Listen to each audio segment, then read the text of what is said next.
pour cette cérémonie de dédicace du livre de M. Souleymane Diallo, Radioscopie des exportations du Sénégal ou des exportations sénégalaises en perspective de la ZLECAf. C'est un moment solennel pour hisser en tout cas une production scientifique et pratique qui permet à ceux qui évoluent dans les échanges en général et plus particulièrement des exportations du Sénégal vers le monde, de pouvoir passer en revue un document scientifique qui servira en perspective de la mise en place de la plus grande zone de libre-échange continentale que le monde ait connue. Aujourd'hui, la cérémonie va se dérouler de façon séquentielle. Et dans un premier temps, on va donner la parole au directeur de l'Harmattan, M. Abdoulaye Diallo, qui fera un petit discours également à l'endroit de la production de M. Diallo. Puis il y aura la présentation de l'auteur par M. Djibril Dione, directeur de la prévision et des études économiques. Il y aura un mot sur l'ouvrage qui sera donné par le professeur Malik Sané de l'Université Cheikh Anta Diop de Dakar, directeur du CREFDES. Il y aura un mot de l'auteur, puis la parole sera donnée au public par 5 interventions, avant que moi-même je donne un mot de clôture qui permet de résumer un peu tout ce qui sera dit ici aujourd'hui. Donc, monsieur le directeur de l'Harmattan, vous avez la parole. Monsieur le secrétaire général, c'est le président de cette cérémonie. Mesdames, Messieurs, en vos titres, grades et respectifs, Messieurs du Présidium, chers invités, Mesdames, Messieurs, je voudrais tout d'abord commencer mon propos par vous souhaiter à tous et à toutes la bienvenue dans cette salle du nom d'Ahmed Alidien que nous avons mise en place pour permettre un échange fécond sur le plan intellectuel et sur tout ce qui touche aux livres et à la réflexion dans notre pays. Vous direz aussi en mon nom personnel et au nom de M. Souleymane Diallo, vous dire merci d'avoir pris de votre temps un samedi matin, par ce temps très propice à rester sous la couette un samedi matin. Mais vous avez bien voulu répondre à notre invitation et en cela, nous vous témoignons de notre gratitude. Ceci dit, je voudrais juste dire 2 mots à l'endroit de M. Souleymane Diallo, que je côtoie, que je connais bien avant qu'il ne soit question de publier son livre. Souleymane est de ces personnes qui sont agréables à côtoyer. Pourquoi? Parce que Souleymane est toujours dans la réflexion, mais surtout dans la mesure de la réflexion. Il n'y a jamais de passion dans les échanges et dans les discussions que nous avons avec Souleymane. Il a ce secret de toujours pouvoir écouter tout le monde avant de donner son point de vue. Ce qui est rare, bien évidemment, de nos jours, où chacun cherche, en haussant le ton, même sans avoir raison, à imposer son point de vue, ce qui est assez important et mériterait d'être souligné. Et dire aussi tout le plaisir que mon équipe et moi avons eu à travailler avec Souleymane pour la publication de son livre. Souleymane est de ces auteurs que nous, éditeurs, qualifierons d'auteurs disciplinés. Disciplinés, pourquoi? Parce que, pour qui connaît un peu comment fonctionne la machine éditoriale, c'est que nous sommes très capricieux, c'est que nous sommes parfois un peu embêtants, mais Souleymane n'a jamais montré un signe d'agacement. il s'est toujours plié, si je peux ainsi le dire, aux exigences de nos éditeurs, parfois parce que nous avons des techniciens en matière d'édition qui ont des canevas à suivre. Et il suffit juste qu'il y ait un auteur qui vient, qui s'arc-boute sur ses positions pour qu'il y ait tension. Mais avec Souleymane, pendant tout le processus, nous n'avons pas eu ce problème. Et je voudrais quand même, cela au nom de mon équipe, lui dire merci. Et dire un mot sur l'importance du livre que nous lançons aujourd'hui et surtout l'importance de la tenue de cette activité de ce matin. Notre pays est actuellement baigne, si vous voulez, en convulsion, on va le dire. Il y a une maturation de quelque chose qui est en cours. On ne sait pas du tout ce que tout ce processus de maturation va donner. Mais que nous puissions nous retrouver pour pouvoir échanger sur les véritables questions qui auraient dû occuper l'espace public est quelque chose à saluer. Et c'est en cela que le livre de Souleymane est important.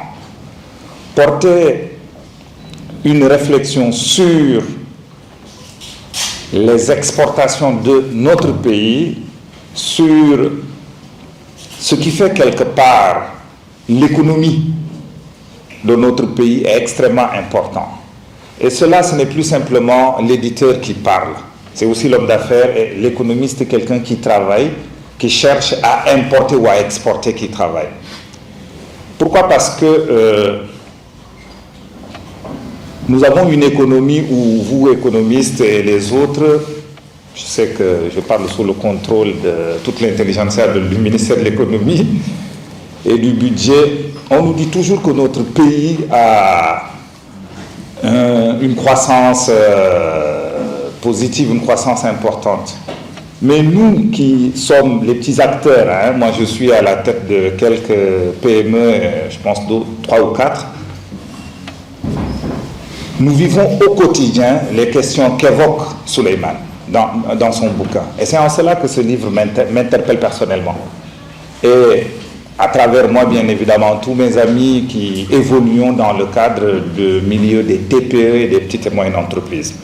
Si nous prenons l'exemple du livre que nous lançons aujourd'hui, le livre de Souleymane Diallo, qui est paru à Dakar jusqu'à 3 ou 4 ans, si nous voulions que nos amis maliens, que nos amis guinéens ou que tous nos amis de la CEDEAO ou de l'Afrique puissent accéder à ce livre, ils étaient obligés de faire par le détour par Paris. Parce que nous, à l'Harmattan Sénégal, nous avons une convention de marque avec le groupe L'Harmattan, simplement pour essayer de contourner quelque part cette difficulté, de faire en sorte que les livres que nous produisons à Dakar puissent être disponibles dans la sous-région. Et pourtant, on nous dit dans tous les codes douaniers, dans tous les codes que nous avons, que nous sommes dans une zone commerciale où le tarif douanier, ou en tout cas il n'y a pas de douane au sein de nos frontières.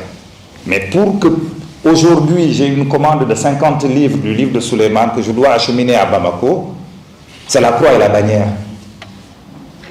Et pourtant, sur tous les textes, tous les outils de loi qui régissent notre communauté, on n'est pas censé payer un seul sou au niveau de la zone frontalière entre Dakar et Bamako, entre Dakar et Conakry ou entre Dakar et Abidjan. Mais il me sera beaucoup plus facile d'exporter les 50 exemplaires à Paris, à Londres ou ailleurs que de les envoyer à quelques minutes de vol d'oiseau de Dakar.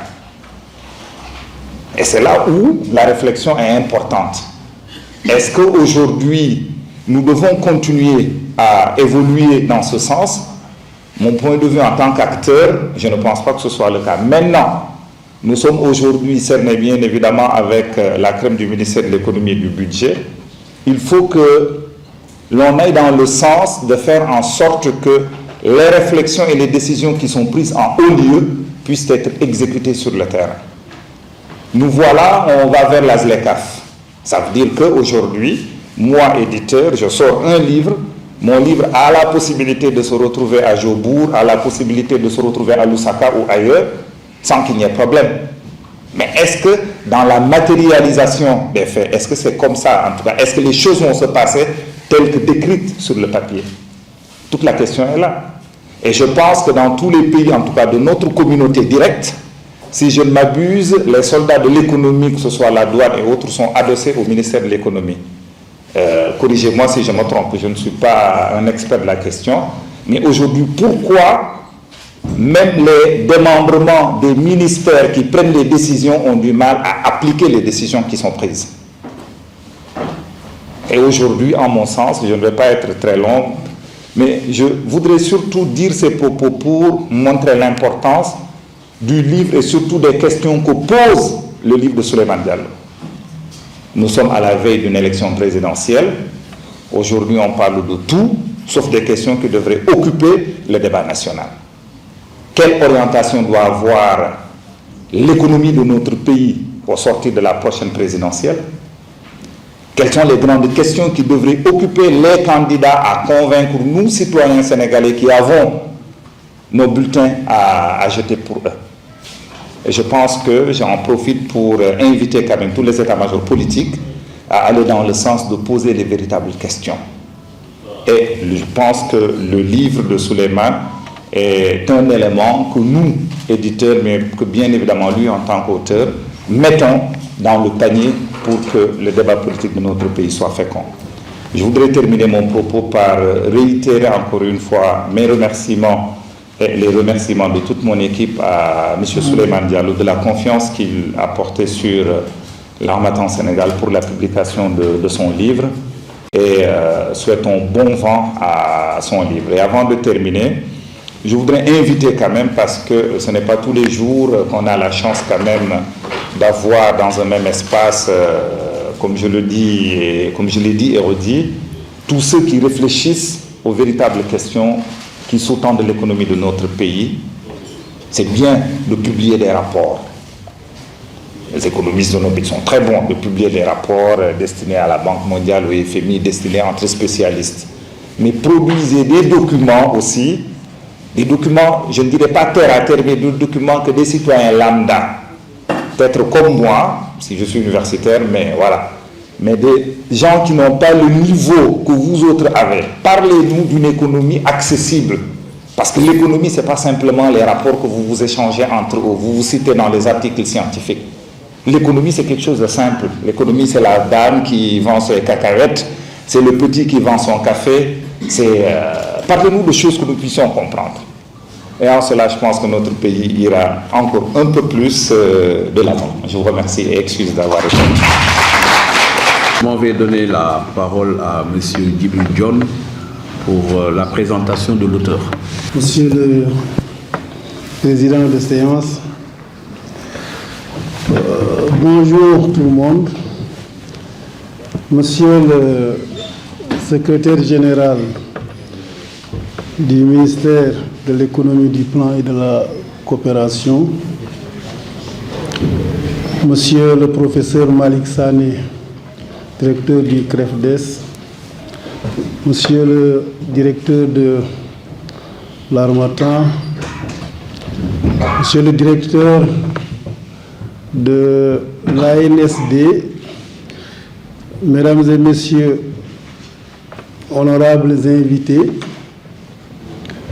je vais m'adonner à cette tâche-là que j'ai toujours refusée en public, me disant toujours, quand je parle de Souleymane, il risque toujours d'y avoir un biais, parce que les gens nous connaissent tellement ensemble. Et généralement, je me refusais de le défendre en public.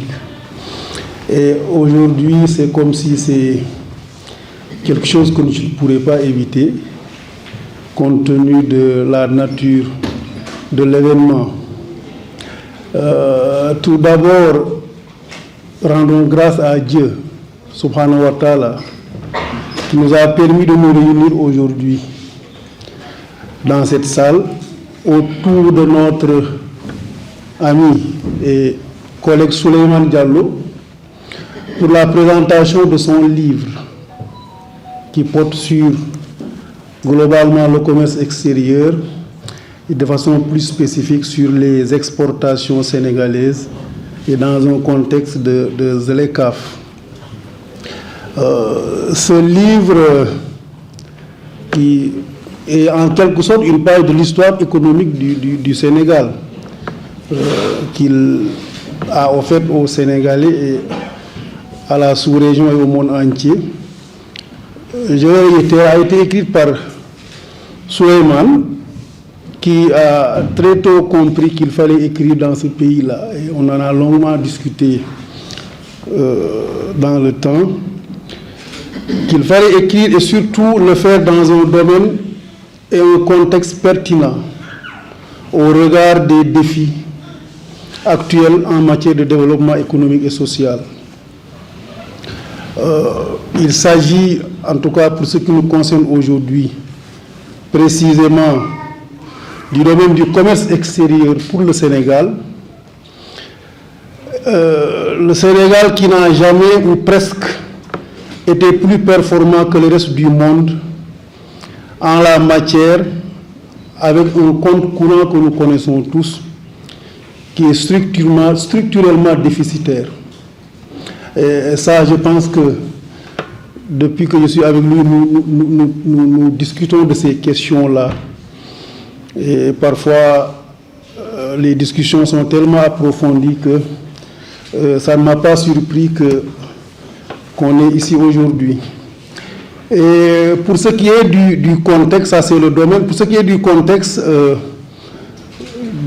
d'édition de ce livre, Souleymane a également compris que l'une des meilleures manières de préparer l'économie sénégalaise, en particulier le secteur privé, aux défis à venir en relation avec la ZLECAf, est d'écrire un livre.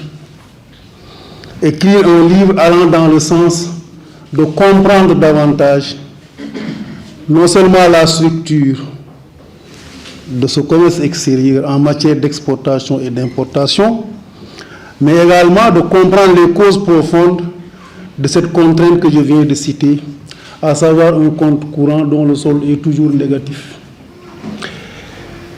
Mesdames et messieurs, la pertinence de ces choix, de prime abord, ne sont que le reflet des qualités intrinsèques de l'homme, Souleymane. Souleymane est vraiment un homme de talent. Je le dis pour avoir été avec lui pendant longtemps. Un homme de talent qui est plein de sens économique. Si le mot économique a vraiment son sens, mais un homme d'intelligence. Ça, je pense que tous les gens qui ont été avec lui dans le domaine professionnel peuvent dire la même chose. Et cette caractéristique le distingue particulièrement des autres. C'est le fait de comprendre que le talent ne suffit pas. Il y a un grand penseur américain qui dit « Talent is never enough ». Il a développé même et a écrit un livre là-dessus. Et je pense que Souleymane a compris cette citation-là. Cette expérience dont j'ai été souvent témoin a été salutaire pour notre pays, le Sénégal, au regard des différentes fonctions que M. Souleymane Diallo a jusque-là occupées. Et c'est le fait de comprendre que seulement le talent ne suffit pas, qu'il s'est évertué à partager concrètement, entre autres, à travers ce livre, sa riche expérience dans le domaine de la statistique et de l'économie. Et je pense que ce n'est qu'un début. On en a juste parlé hier. Souleymane, je pense que ça, c'est juste un début pour vous. Quand j'ai vu le livre, j'ai pensé à Jacques Attali. Je veux que vous fassiez mieux que lui. Mais attention, dans le domaine de l'écriture. Et donc c'est une expérience que j'ai partagée avec lui pendant longtemps, qui a été donc salutaire pour le Sénégal au regard de son parcours.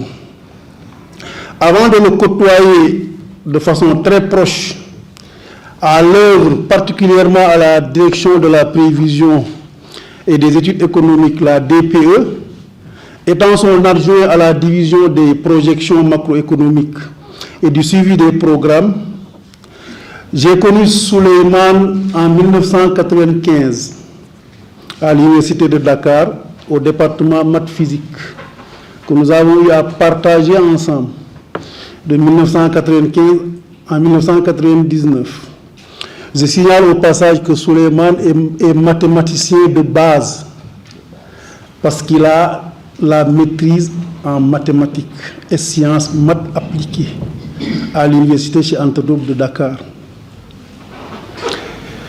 Souleymane, donc, après cette maîtrise, a obtenu son diplôme d'ingénieur statisticien économiste de l'NCA d'Abidjan, promotion 2003. Et depuis lors, M. Diallo œuvre pour le développement économique et social du Sénégal, travaillant successivement dans les prévisions économiques à la DPE, dans la recherche économique au CEPOD, en tant que directeur de cabinet dans 4 départements ministériels. C'est donc pour vous dire que aujourd'hui c'est la consécration par rapport à ce livre-là, mais c'est quelqu'un qui a toujours été au service du développement économique et social et de façon concrète au niveau des prévisions où il a commencé précisément en 2006. Aujourd'hui, Souleymane, en plus de ses activités courantes de monitoring de la DGPPE en tant que coordonnateur de la direction générale, dirigé par M. Mohamedou Bamba Diop, que je salue au passage, en tant que coordonnateur, donc je viens de dire, et en plein dans le travail de formulation du prochain plan de développement du Sénégal 2024-2028. C'est dans le cadre du PSE qui a l'horizon 2035 et qui a des phases quinquennales. Et ils sont en train, en tout cas sous leur supervision, de formuler le plan de développement du Sénégal 2024-2028. Sous le magistère du ministère de l'économie, du plan et de la coopération. Durant ce parcours professionnel, Souleymane a contribué à la formation de beaucoup de cadres, statisticiens économistes et économistes tout court, de l'administration, à travers notamment ses enseignements à l'école de statistique et l'ENSAE de Dakar, mais également et surtout à travers l'encadrement de stagiaires et le travail d'équipe avec ses collaborateurs.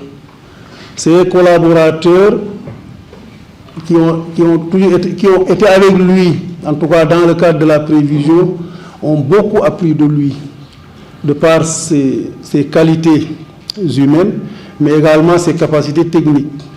Et je me rappelle, et je vais le souligner, Souleymane encadrait personnellement les stagiaires.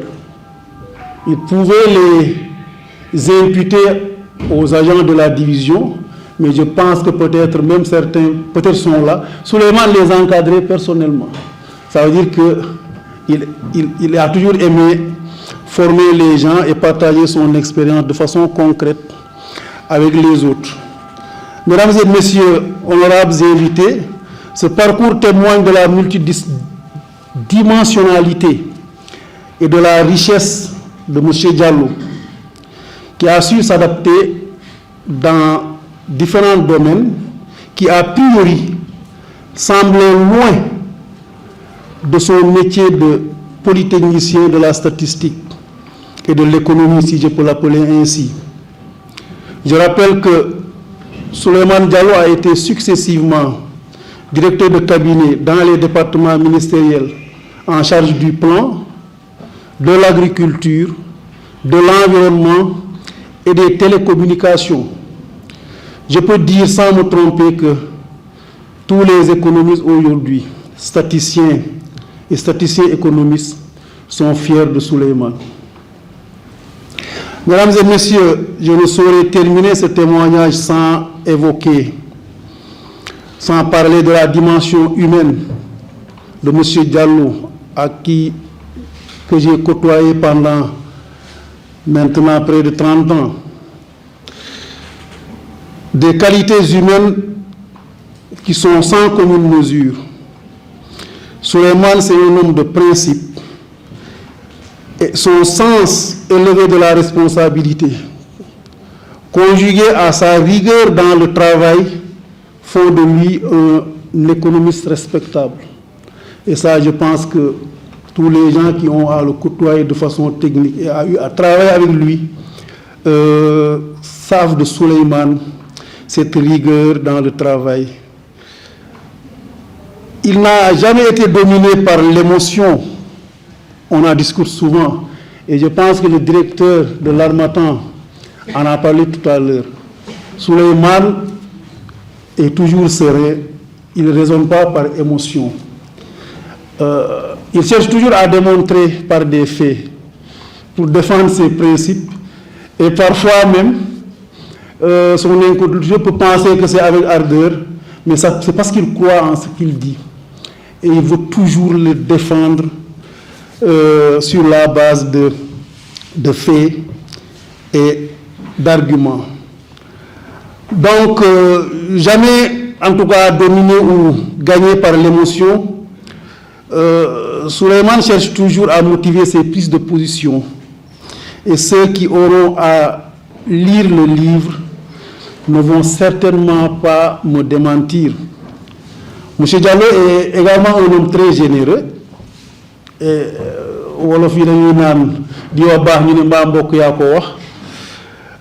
ses proches, je pense, ne diront pas le contraire. Et pour finir, vraiment, je vais dire que parmi ses proches, je pense que la grande dame Hafsatou, qui est derrière Souleymane, ne le dira pas non plus, parlant de cette générosité tout à l'heure. Donc, Souleymane, vous et votre famille, vos enfants, Amadou, Safiatou et Maïmouna, nous vous souhaitons longue vie, ainsi que vos proches, et à tous les Sénégalais. Mesdames et messieurs, je vous souhaite bonne lecture et je vous remercie de votre bienveillante attention.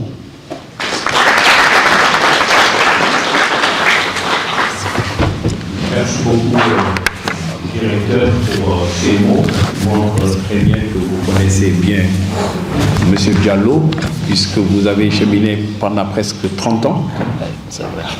Juste rappeler aussi que j'ai une expérience personnelle avec M. Diallo, parce que je me rappelle bien en tant qu'élève, ingénieur statisticien, économiste, faisant mon stage à la DPE, en 2008. Ça va. M. Diallo a été mon encadreur. Juste pour donc c'est pour montrer ses qualités. Moi, je le connais depuis 2008 également. Et la générosité dont M. John vient de parler, c'est quelque chose qui est avéré. Et cela s'est traduit, en tout cas, à travers ce livre, parce que celui qui n'est pas généreux ne partage pas la connaissance. La connaissance, c'est le seul bien qu'on peut partager tout en l'ayant par devers soi. C'est pourquoi la connaissance est un bien public. Et que les gens qui partagent la connaissance gagnent à travers ce partage plus de connaissances. Raison pour laquelle, quand on produit quelque chose sur le plan intellectuel, ça contribue à améliorer le capital humain. Et à travers ce livre, on va y revenir, M. Diallo a fait quelque chose de très remarquable, parler des exportations. Le professeur Malik Sané va y revenir. On va le voir. Parler des exportations, c'est indirectement parler de la production. C'est ça. Parce que quand on ne produit pas, on n'exporte pas. C'est parler également de la base de production, de tout ce qui est facteur de production, capital humain, capital physique, capital intellectuel ou recherche-développement. Donc toutes ces questions connexes, n'est-ce pas, peuvent se lire à travers le livre. Comme on le dit souvent, exporter, c'est créer des emplois, mais importer, c'est exporter des emplois. Et je pense bien que l'auteur l'a bien souligné au niveau du livre. Je m'en vais donner la parole au professeur Malik Sané, lui aussi qui a été mon professeur en licence, donc qui est là et qui est le directeur également du CREFDES et qui est un éminent économiste très reconnu sur les questions de commerce international au niveau de l'UEMOA, au niveau de l'Afrique et à travers le monde. Monsieur le professeur, vous avez la parole. Merci bien, monsieur le modérateur et chers amis. Je voudrais, avant de commencer, saluer l'ensemble des participants à cette cérémonie où je compte beaucoup d'amis, des amis de longue date avec qui on a cheminé longtemps dans le cadre professionnel, mais également au niveau notamment du cursus universitaire.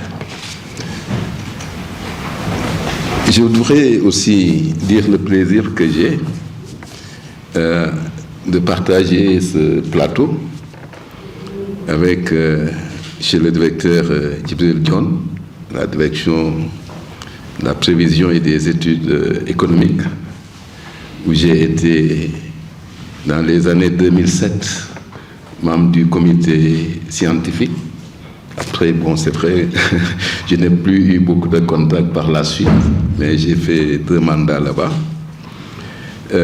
Saluer également mon ami et collègue, le professeur Alénar Diop, présentement secrétaire général du ministère de l'économie, du plan et de la coopération, avec qui j'ai des contacts assidus depuis toujours et des relations particulièrement amicales. Saluer également Dr Abdoulaye Diallo de l'Harmattan pour son accueil, pour les mots qu'il a eu à prononcer, mais également pour la promotion véritablement de tout ce qui est publication au niveau du Sénégal, au niveau de l'Afrique, dans un contexte extrêmement difficile.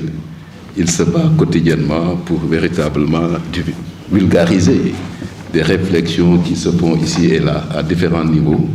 Et je crois que l'édition mérite d'être soutenue pour vulgariser davantage tout ce qui se fait comme travail, comme réflexion, qui pourrait effectivement mieux nous faire connaître et bien sûr prendre en compte aussi la contribution de nos auteurs à la réflexion et à l'édification d'un monde meilleur.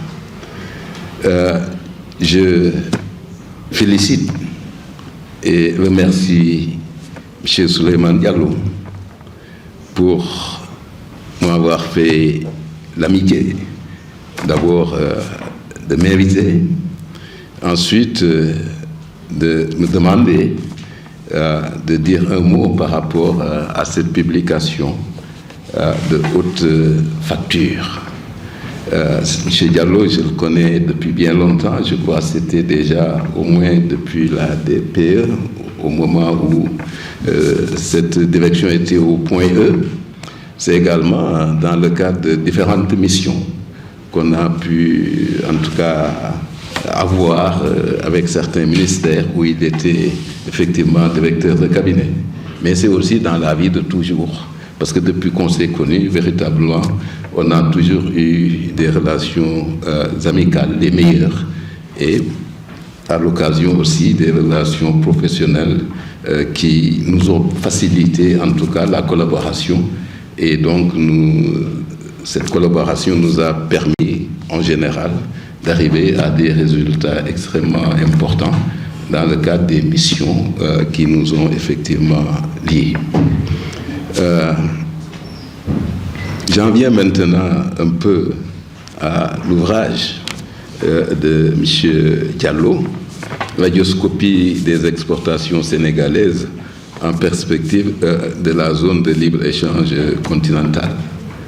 Pour saluer d'abord véritablement ce flair d'avoir eu l'idée de consacrer des moments à cette problématique. Je crois ne pas trop le trahir, parce qu'il me disait, bon, cet ouvrage-là, c'était pendant la Covid, pendant le confinement, que j'ai eu l'idée d'occuper mon temps, en tout cas à rédiger un ouvrage de ce type. Et je crois de tout ce qui a été dit, cela reflète une chose, c'est un homme travailleur, c'est un homme d'action, et c'est quelqu'un qui, effectivement, quotidiennement, cherche en tout cas à aller de l'avant. C'est ainsi que j'interprète, en tout cas, entre autres, cet ouvrage, parce qu'il aurait effectivement utilisé ces moments durant le confinement pour peut-être faire autre chose. Mais il a orienté tout son temps vers la recherche, vers la rédaction d'un ouvrage qui aujourd'hui est présenté au public.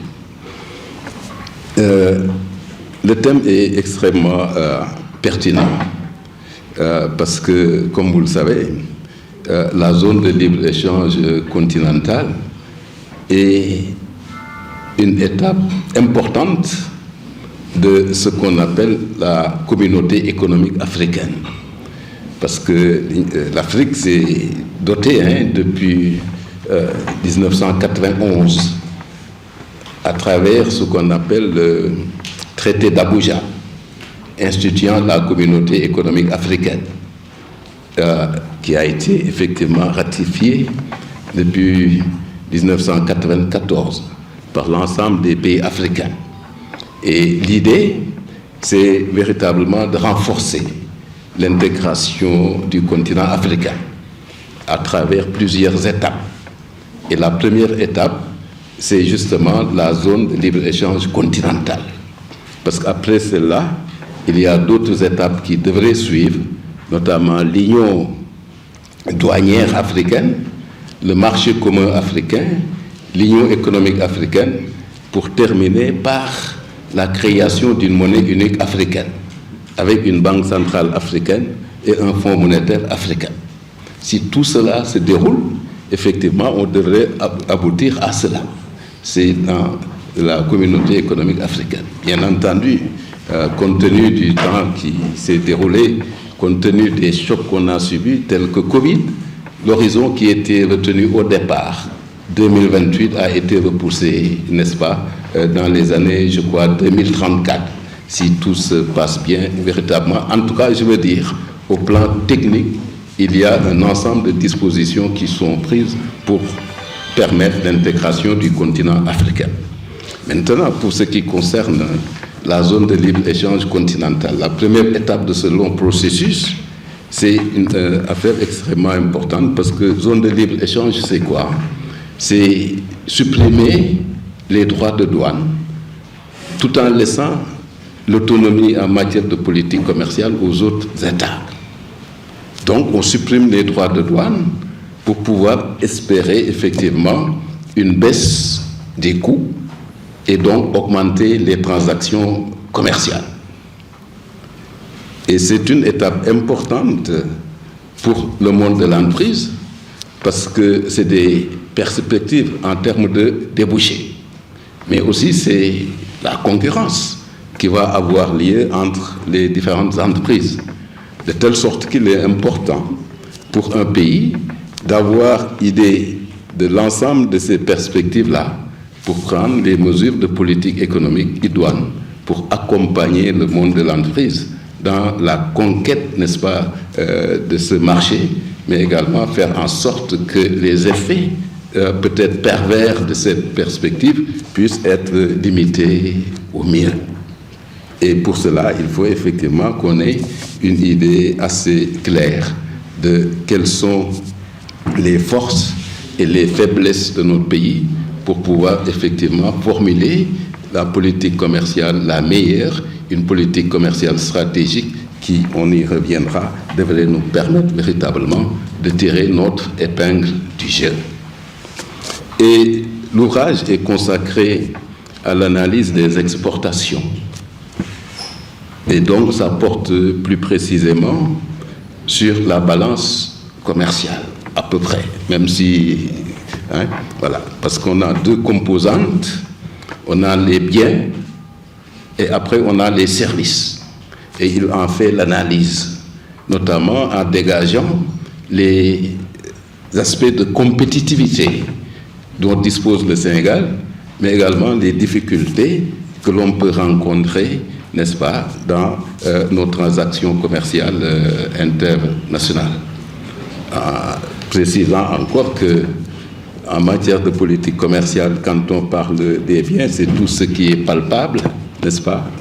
Mais il y a également les services, c'est le tourisme, c'est tout ce qui est services financiers, tout ce qui est assurance, tout ce qui est transport. Et les exportations, donc, ce sont les ventes du pays, et les importations, ce sont les achats du pays.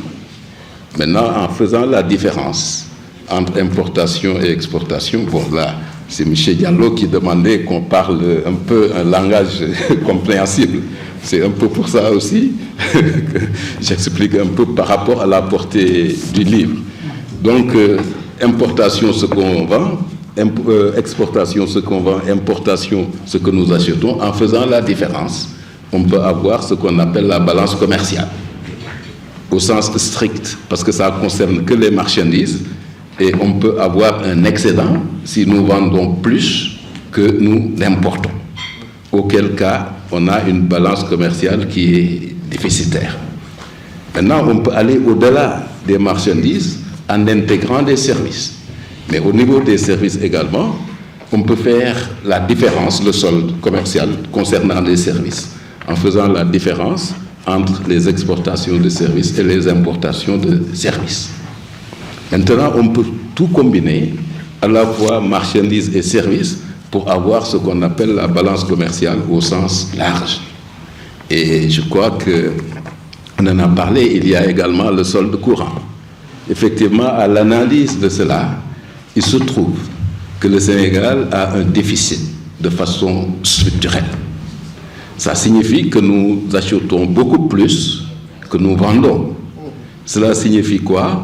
C'est donc des ressources qui quittent le territoire national pour aller enrichir des producteurs situés à l'étranger.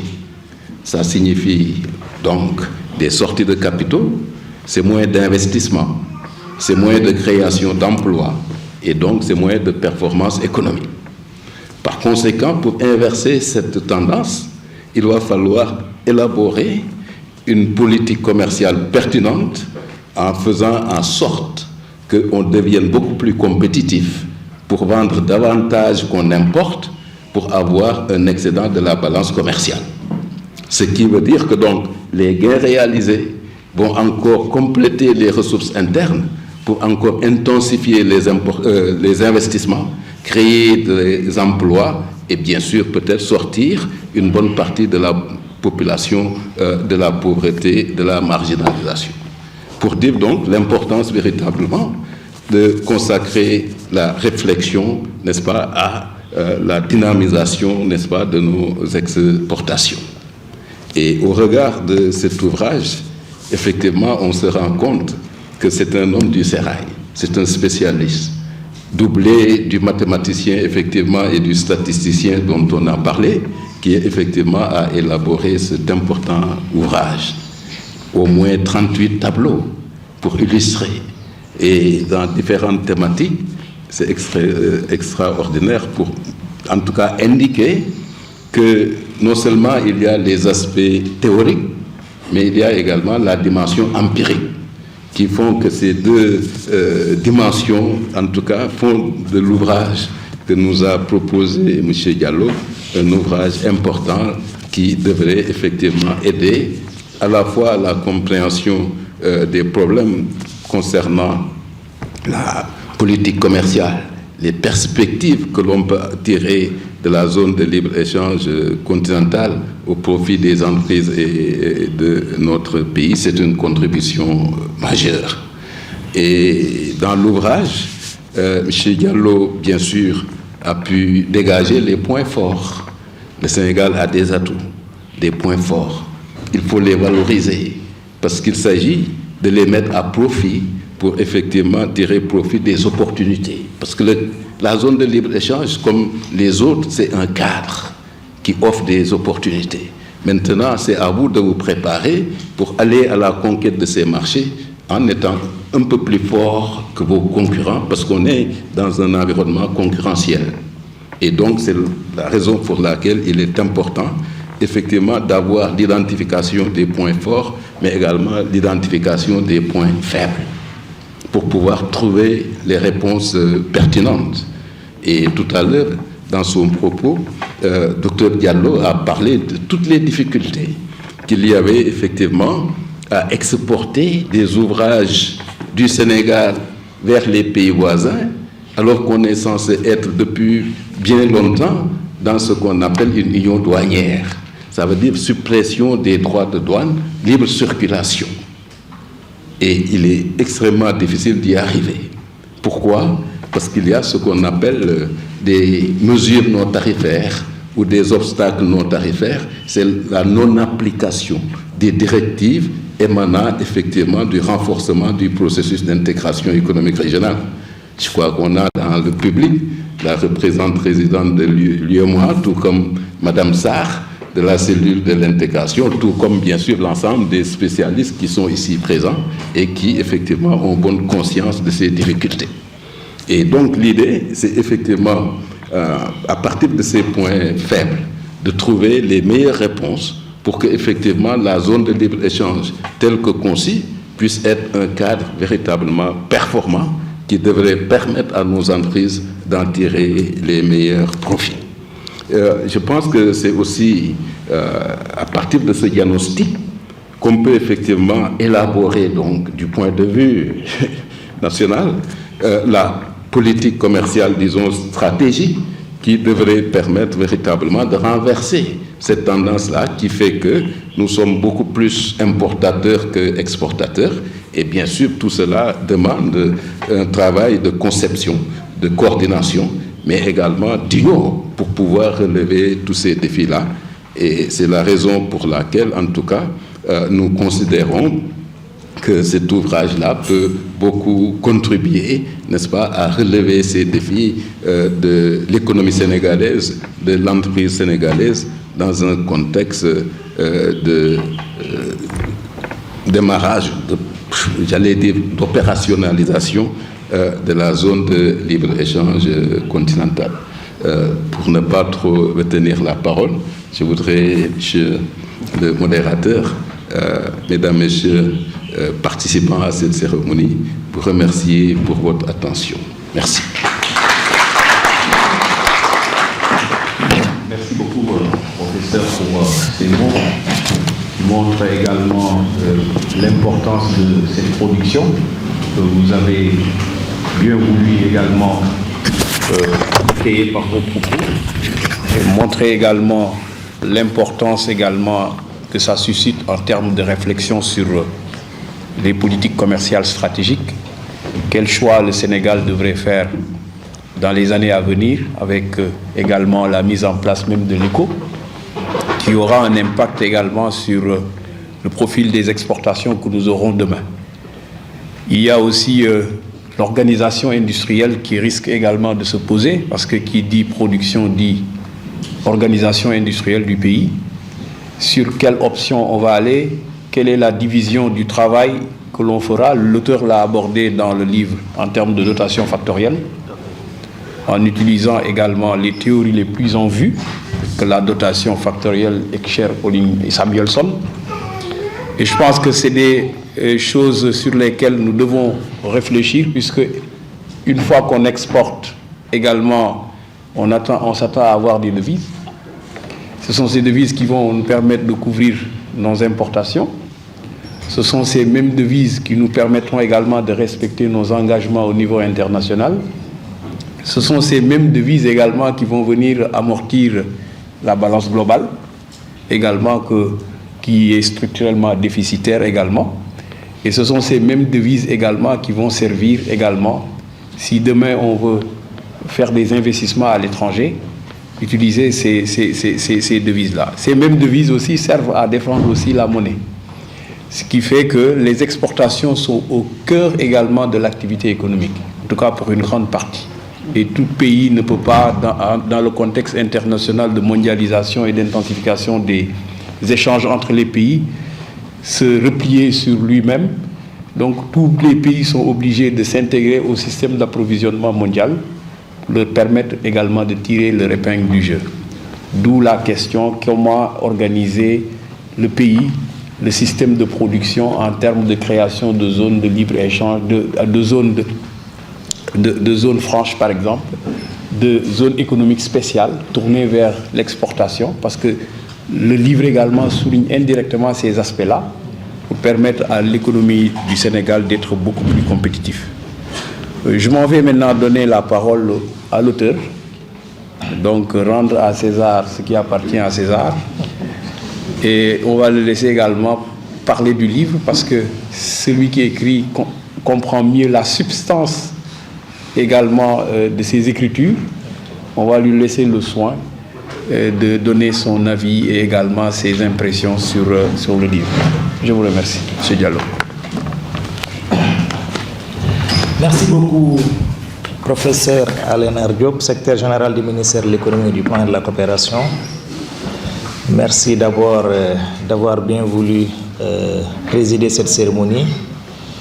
Et également, je voudrais que vous transmettiez mes hommages à Madame la ministre qui m'avait assuré de pouvoir présider la cérémonie, mais qui a eu un contretemps de dernière minute, qui a bien voulu vous désigner pour le faire. C'est avec plaisir que je vous reçois ici en tant que président. Merci, professeur Malick Sané. Merci pour la profondeur de la réflexion, pour la disponibilité. Je pense que tous ceux qui connaissent professeur Malick Sané le connaissent d'abord en tant qu'un homme de très grande qualité humaine. Ça, c'est remarquable. Cela donc, vous avez également même enseigné une de mon épouse. Voilà. Merci mon frère Djibril Dione, c'est un frère parce que ça fait, comme il dit, 28 ans qu'on est ensemble. Une amitié de 28 années qui n'a jamais souffert, c'est pas évident. C'est pas évident, malgré tout. 28 ans, nous avons quand même partagé beaucoup de moments ensemble. Nous avons des destins très liés. C'est très bizarre, mais même si par moment on se sépare, on se retrouve. On s'est séparé à un moment, 1 an, on s'est retrouvé. On s'est séparé 6 ans, 7 ans, on se retrouve encore. Bon, donc vraiment, nous avons des destins très liés. Merci beaucoup également pour ce témoignage. Merci Madame Kabo, merci vraiment à la représentante résidente de l'UEMOA d'avoir, malgré votre temps très chargé, et vraiment pu prendre part à cette cérémonie. Merci Monsieur le directeur général de l'ANSD, M. Bey qui est là, très brillant et très modeste. Il se fait toujours, il s'est arrangé pour être au coin là-bas, mais bon, je l'ai quand même bien remarqué. Merci beaucoup DG. Merci à un ami aussi, vraiment le directeur exécutif de l'ANB, l'autorité nationale de biosécurité, Ousseynou Kassé, un brillant monsieur de très grande qualité humaine qui, malgré vraiment des engagements familiaux, religieux, a tenu à prendre part à cette cérémonie. Je voudrais vraiment le remercier du fond de mon cœur. Merci, directeur Hassan Ndiaye également. À tout seigneur, tout honneur, merci à ma chère épouse qui est là présente et à tous les enfants, mes 3 enfants. Merci à mes frères et sœurs qui sont là, mes cousins, cousines, vraiment, ils sont tous là, tous présents, vraiment, je suis très content. Merci d'être présents à ces moments. Merci à tous les amis de la région de Kolda, celui que j'appelle affectueusement Loza, que j'ai connu depuis les années 90. On a partagé le même quartier, la même école, on est restés des amis, tout de même, donc vraiment, c'est un ami. C'est un grand ami. Merci Keta.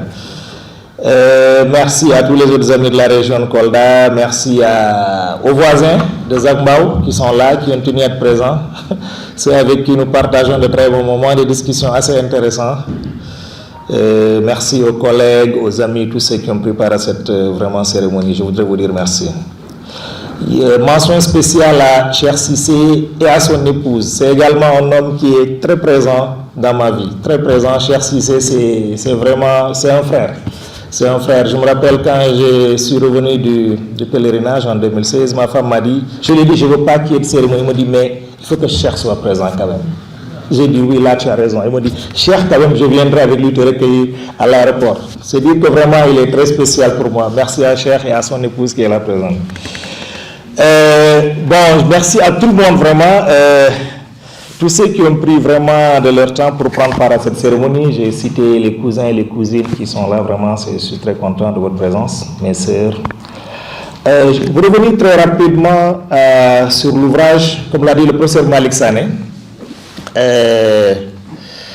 effectivement, j'ai essayé de profiter un peu de la Covid-19 parce qu'à l'époque, en 2020, à un moment, l'activité était vraiment très morose, très morne. Il n'y avait pas beaucoup d'occupation. Et depuis 2015-16, quand on a commencé à agiter vraiment profondément la problématique de la zone de libre-échange continentale, je ne cessais de me poser des questions en me disant, j'espère qu'on va réussir ce pari. Quand je dis on, c'est le Sénégal. Parce que le Sénégal, si vous regardez l'histoire des exportations sénégalaises, tout au début, on produisait pour vendre à la France. Tout ce qu'on produisait, c'est pour vendre à la France. D'ailleurs, le modèle était ainsi. Par exemple, le modèle arachidien, c'était comme ça. On produisait pour vendre à la France. Quand il y a eu l'Union économique monétaire africaine, la CEDEAO, qui par la suite a mis en place même le tarif extérieur commun, on s'est rendu compte que les choses ont commencé à changer. Ça veut dire qu'on profite d'une situation. On a une communauté économique régionale qui donne beaucoup d'avantages et qui a été très profitable à l'économie sénégalaise. Aujourd'hui, si vous regardez la géographie des exportations, nos principaux clients, c'est l'Afrique, particulièrement le Mali.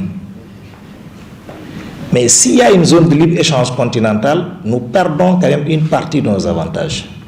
Et si nous le perdons, pour moi, c'est, je ne sais pas, mais je mesure vraiment l'enjeu que ça constitue pour même ce tissu industriel très faible, très vulnérable, si jamais cette barrière est supprimée, sans pour autant que toutes les dispositions soient prises. Toutes les dispositions soient prises, parce qu'il y a beaucoup de dispositions à prendre pour pouvoir être prêt.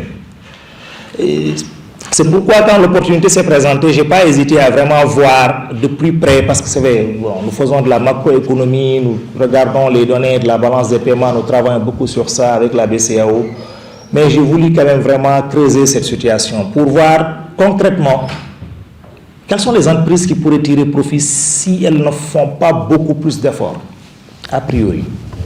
Et quelles sont celles qui risquent vraiment de ne pas du tout tirer profit de ça, qui risquent vraiment de subir.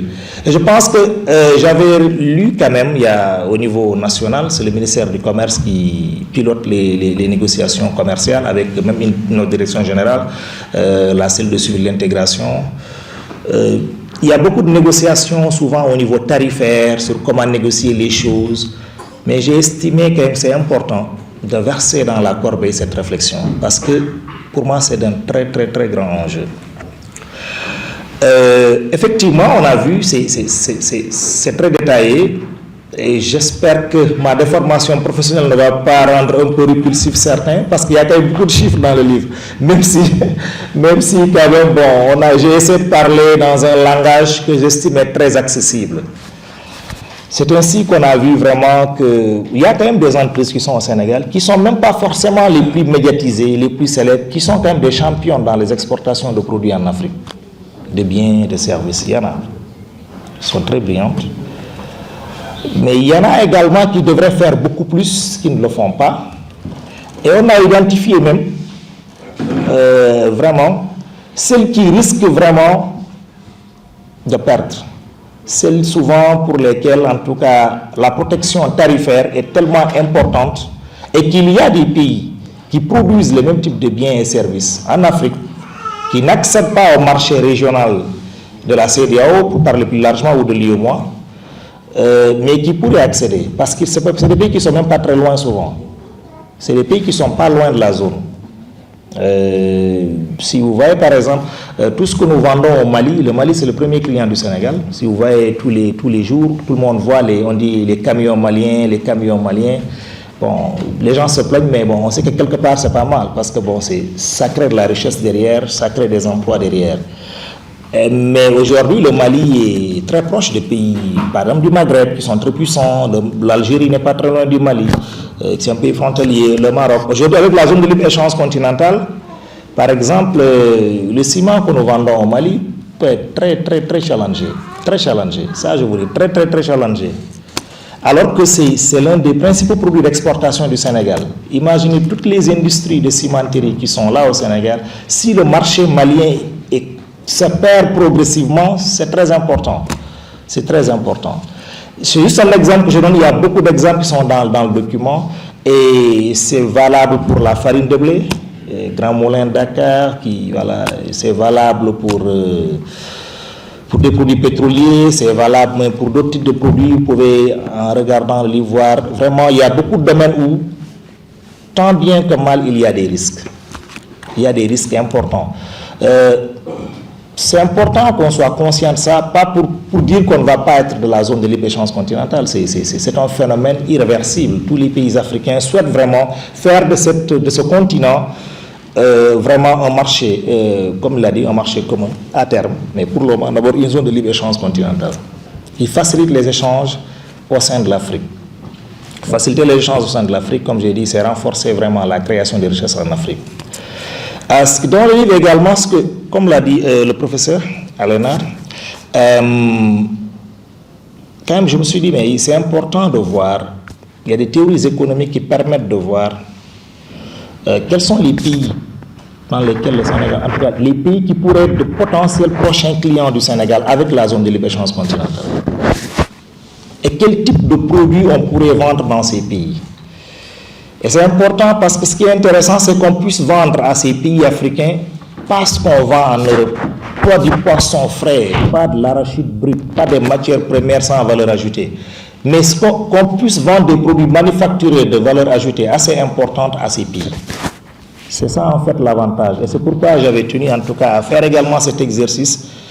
Heureusement que des fois il y a des bases données qui sont accessibles. Avec Pentable, j'ai pu avoir une base donnée assez intéressante où on peut voir les pays que le Sénégal peut adresser, vendre des produits manufacturés à ces pays. Et je trouvais que c'est intéressant de le verser dans la réflexion et de le partager avec tout le monde. Parce qu'en réalité, c'est ce qui est recherché à terme. C'est ce qui est recherché. Ce n'est pas de vendre des produits qui n'ont pas de valeur ajoutée. Vous vendez de l'arachide à quelqu'un, il vous revend de l'huile. Vous vendez du poisson frais en France, il vous revend de la sardine. C'est dommage. La sardine a une plus forte valeur ajoutée. Il y a un documentaire qui explique combien... quand un Ivoirien vend du café brut à un Suisse qui après lui refait du café moulu, la valeur passe du simple au quintuple. C'est extraordinaire. C'est extraordinaire. Donc, j'ai quand même tenu à également vraiment parler de ça parce que j'estime que c'est intéressant qu'on le partage, que tout le monde le sache, que les entreprises le sachent. C'est pourquoi même j'ai invité des gens du secteur privé. J'ai dit que les entreprises doivent savoir davantage parce que c'est vrai que nous n'avons pas des entreprises suffisamment sophistiquées pour pouvoir avoir à côté de l'entreprise souvent des cabinets de stratégie qui leur font certaines choses. Mais c'est important qu'on puisse partager ce type d'informations. Donc c'est ce qui vraiment est globalement dans le livre. Et ce qui est fait pour les biens est également fait pour les services. Le Sénégal, c'est un pays de services. Si ce que nous vendons à l'étranger en termes de biens est très faible par rapport à ce que nous achetons, la balance de services est souvent excédentaire. C'est un pays de services, c'est un pays de tourisme, on le sait. Et on a regardé, est-ce que même le tourisme balnéaire est le plus compétitif? Apparemment pas forcément. On a des niches de type de tourisme beaucoup plus intéressants qu'il faut exploiter. On a pu l'identifier dans le document. C'est également un pays de liberté d'expression, donc de médias, de communication. Le Sénégal, c'est un pays pour la communication. On exporte beaucoup de services de communication. C'est impressionnant. Et ça, c'est des choses qui ne sont pas très souvent visibles. C'est des choses qu'on a essayé de mettre vraiment en exergue. Quand on voit le nombre de correspondants internationaux qu'il y a à Dakar, contrairement à certains pays africains, ça également, ça crée de la valeur. C'est quelque chose sur lequel on peut miser pour faire ce pays un hub sur le plan de la communication. C'est des choses qui ne sont pas souvent très difficiles pour lesquelles le Sénégal a beaucoup d'avantages. Donc, c'est ce type d'informations qui ont été retracées dans le document pour les biens, pour les services globalement. je n'ai pas voulu trop insister sur les importations parce que bon, la zone de libre-échange continentale, c'est juste qu'on va produire des biens, on va exporter, et puis de l'autre côté, c'est vrai, on va importer d'autres biens. Ce qui est un peu dommage, c'est que toute l'Afrique, globalement, à l'exception de quelques pays tels que l'Afrique du Sud et dans une bonne mesure l'Éthiopie et le Kenya, on a un niveau d'industrialisation pas très avancé. Ce qui fait que il faut pousser pour l'industrialisation pour pouvoir gagner le pari. Sinon, qu'on le veuille ou non, on va importer des véhicules de la France ou de l'Allemagne. On ne pourra pas les importer de l'Éthiopie ou du Ghana. C'est vrai que le Ghana est en train d'installer une usine de montage de véhicules. Bon, on va avoir tout ça. Donc, je n'ai pas beaucoup insisté sur les importations. J'ai beaucoup insisté sur les exportations pour voir un peu ce que chaque pays doit avoir. Et j'estime que, en principe, ce travail doit être fait pour tous les pays africains. Je suis certain que les pays maghrébins l'ont fait. Je suis certain, ça je suis certain. Parce que quand j'ai vu les articles dans le Maroc, l'Algérie, même toutes les velléités du Maroc à intégrer la CEDEAO à un moment se justifient par le fait que le Maroc a déjà fait cette étude. Et le Maroc sait ce qu'il gagnerait de la zone de libre-échange continentale. Nos pays africains ne sont pas très sûrs de ce qu'on gagnera. On sait que c'est un grand marché. On sait que c'est un marché d'1 milliard d'habitants. On sait que ça pourrait marcher, mais pas pour tout le monde. Souvent, chaque fois, sur chaque nouvelle règle de jeu, il y a des gagnants et des perdants. Pour réduire le nombre de perdants, il faut se préparer. Il faut que ceux-là même sachent qu'il y a un risque de perdre.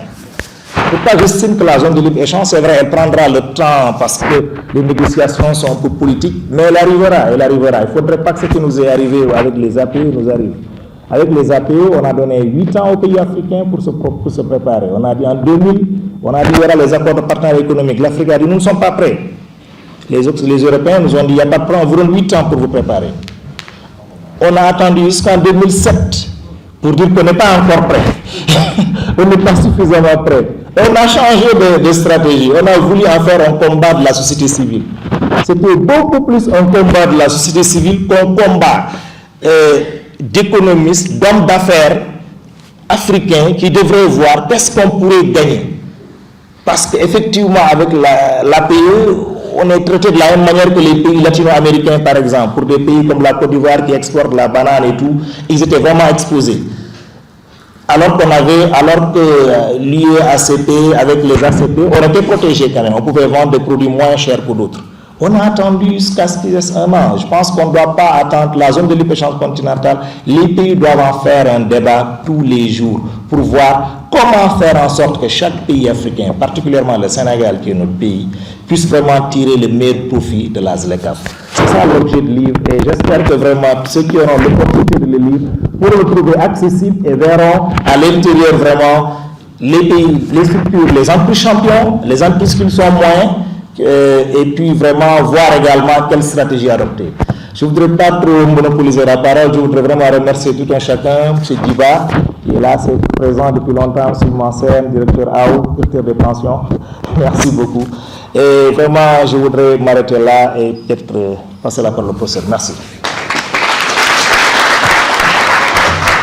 En soulignant la question liée à la chaîne de valeur, qu'est-ce qu'il faut exporter, des produits finis, parce que dans le processus de production, c'est le bien final raffiné qui rapporte. Et le bien primaire ne rapporte pas beaucoup de choses. Si des stratégies, ou bien si on parle par exemple de miracle chinois pour faire l'analogie, il n'y a pas véritablement de miracle. C'est tout simplement de la stratégie et de l'organisation. Pendant 30 ans, ils se sont préparés, ils ont regardé le marché mondial, ils se sont préparés sur les chaînes de valeur, et avant tout une chaîne de valeur également, c'est une chaîne de compétences. Parce que pour être performant, il faut se préparer sur le plan du capital humain, sur le plan de tout ce qui est formation professionnelle, parce que c'est ça qui va guider demain le profil des exportations que l'on aura. Sur le tourisme, comme il est revenu dessus, qui est un produit lié au service d'exportation, le tourisme aussi, comme il l'a dit, depuis 1970, dans tous les rapports, on voit que c'est le balnéaire qui dominait. Comme nous on dit, on vendait le sunset. C'est ça, les 3S.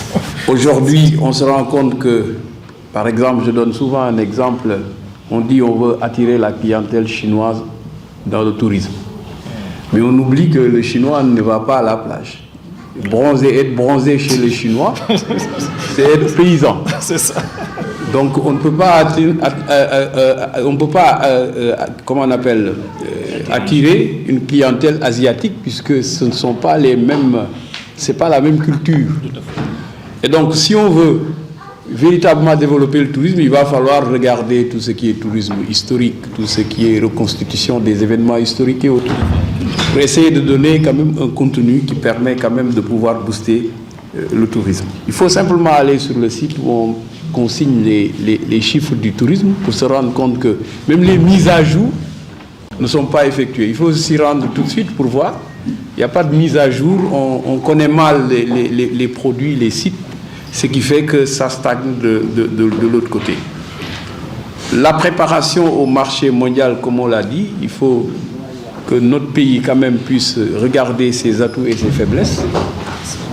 Dans ces atouts, regardez ce qu'il y a lieu de renforcer en termes de chaîne de valeur, en termes de gestion du coût et de la qualité de ce qui est exporté. Comme vous l'avez souligné, indirectement, regarder les exportations, c'est regarder en fait aussi les importations. Parce qu'on le dit souvent, lire en négatif les importations, c'est lire également nos faiblesses. Ce qu'on doit améliorer en interne pour que ces produits qui sont importés puissent être produits sur place en vue même d'exporter peut-être les excédents que l'on ferait dans ces produits-là. Je crois que ça a été fidèlement, en tout cas expliqué par l'auteur, comment il a vu la question également des exportations de chaque produit au niveau du Sénégal. La parole va être ouverte au public. D'abord, nous allons recueillir 5 interventions.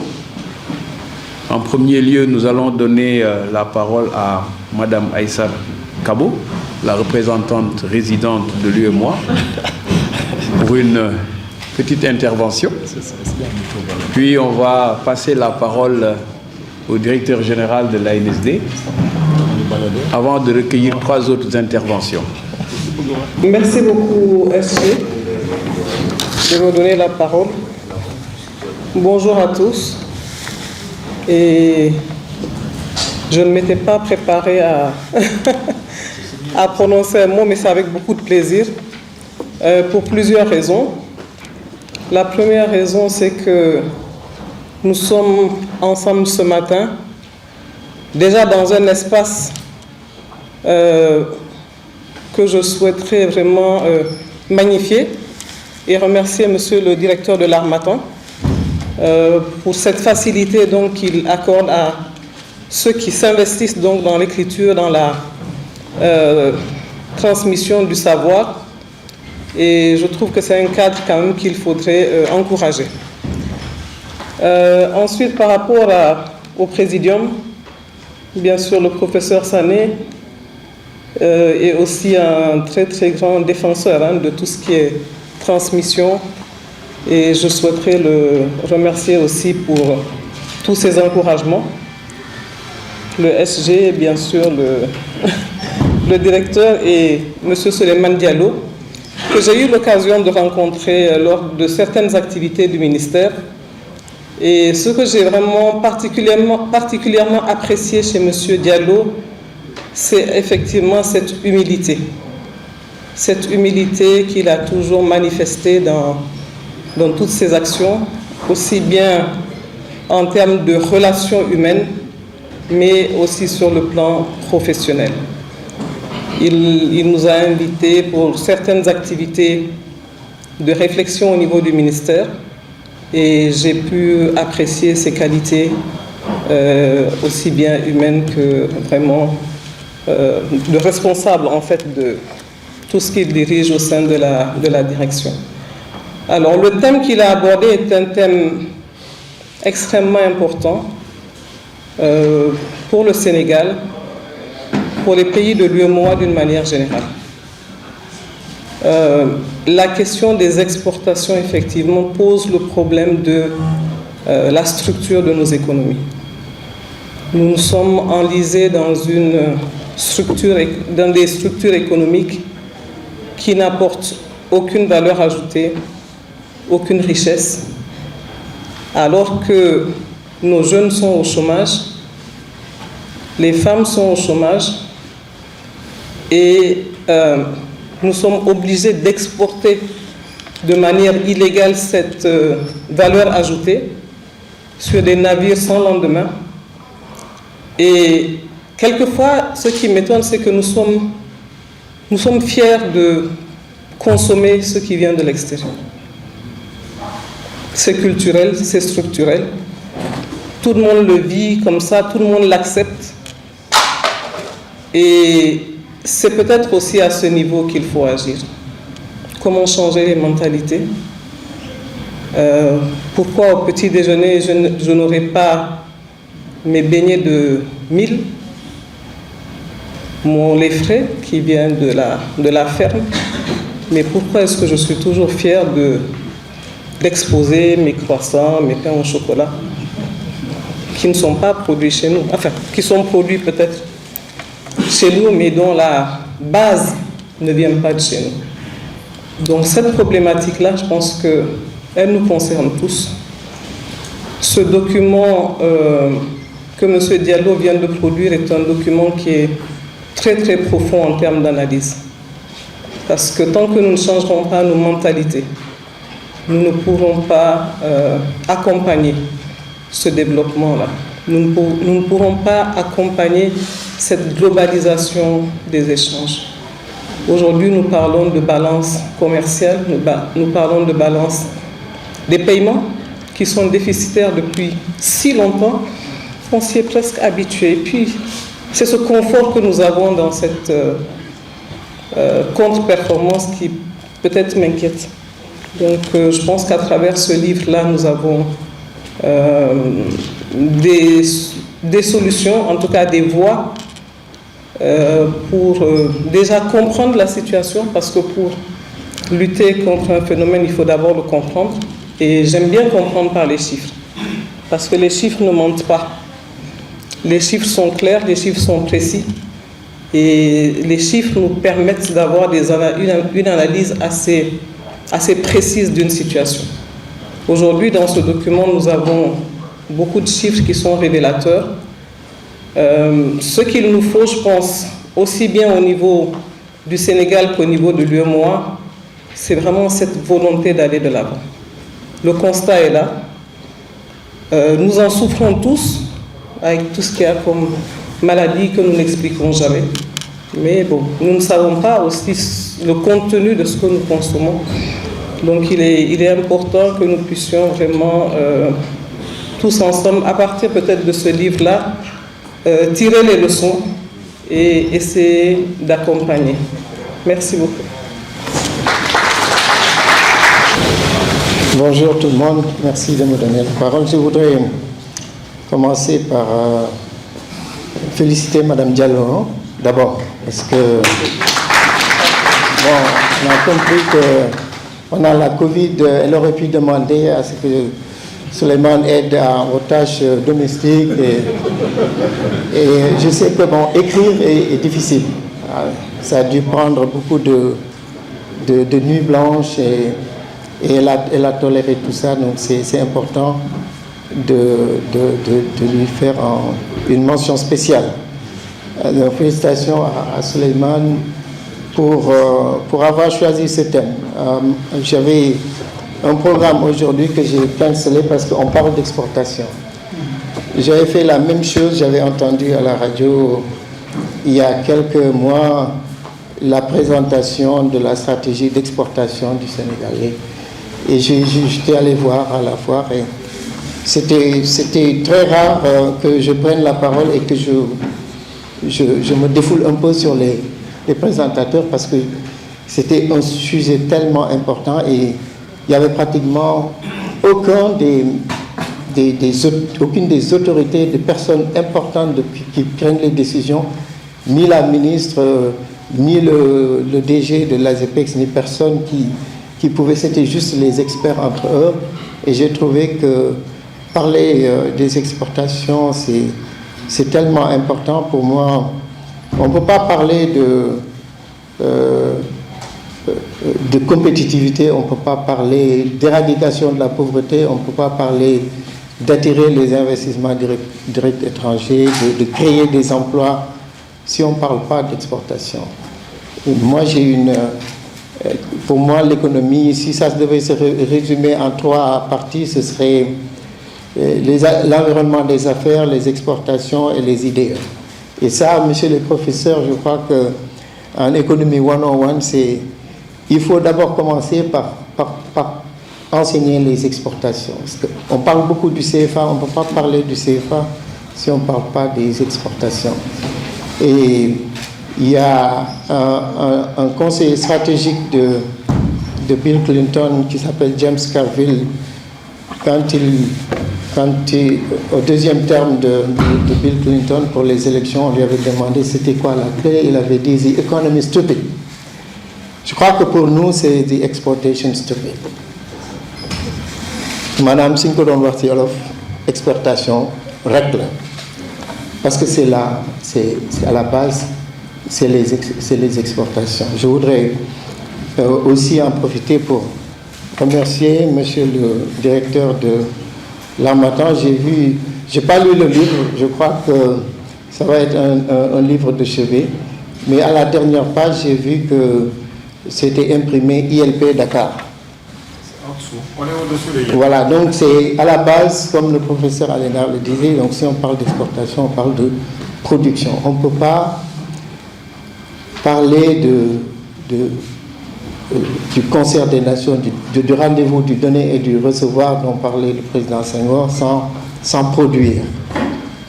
Il faut à la base produire et exporter. Et j'ai bien aimé, j'ai regardé la dernière partie du livre sur des suggestions claires, précises et pertinentes sur les avantages comparatifs sur quel bien, sur quel service. Et je crois que ce livre devrait être un livre de chevet aussi. Ça doit être un livre pour le gouvernement. Je crois que ma suggestion serait que ce livre soit offert à tous les ministres, qu'ils le lisent et que le débat sur l'économie soit imposé d'une façon ou d'une autre. J'en profite aussi pour féliciter le système statistique national, parce qu'on a vu que vous n'avez certainement pas eu beaucoup de difficultés à trouver les chiffres, et donc en tant que DG de l'ANSD, mais surtout en tant que coordonnateur du système statistique national, je crois que on ne le dit pas assez, mais on a un système statistique national fort et qui permet, et je vais taquiner nos professeurs, et qui on a une mine d'informations qui reste encore à minime, à exploiter, et c'est important qu'on mette à votre disposition. J'en profite pour dire que la semaine prochaine, on va présenter le nouveau site de l'ANSD pour permettre que ce livre-là le contenu de ce livre-là soit accessible. Et j'en profite aussi pour vous inviter à venir à l'ENSA nous présenter le livre devant les élèves. Je vous remercie. Bonjour à tout le monde. Je pense que c'est autant difficile pour Djibril que pour moi de parler parce qu'on a à peu près, on a passé beaucoup de temps de ce qui est dans le livre, de le discuter en partie, soit en étant d'accord ou pas. Et moi, j'ai toujours eu l'œil microéconomique. Et je pense que c'est ce que je vais essayer de faire balayer. Parce que Souleymane nous dit dans le livre, moi j'ai lu pour le moment que la conclusion, en fait. Il nous dit notre premier concurrent, c'est notre premier ami. C'est ce que Souleymane nous dit. Et si ton ami devient ton premier concurrent, en termes de stratégie, de coopération, qu'est-ce que ça veut dire? Je pense qu'il y a une réflexion de fond, puisqu'on a le secrétaire général aussi du ministre des Charges de la coopération.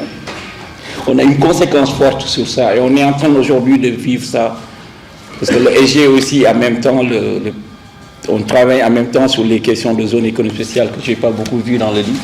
Je pense que si je ferais une critique, c'est parce qu'aujourd'hui, même au niveau de la ZLECAF, c'est là-bas où ça bute, c'est de dire aujourd'hui quel est le rôle des zones économiques spéciales dans ce truc des ZLECAF. Donc je prends un peu ce truc de dire, voilà, Et nous regardons. Je pense aussi ce que Souleymane nous dit, c'est de dire, ok, on parle beaucoup de tourisme, on parle beaucoup de Saly, on parle beaucoup de Cap Skirring, mais dans la réalité, ce n'est pas maintenant là-bas qu'on doit jouer. Peut-être c'était utile pour nous pour les 20 ans.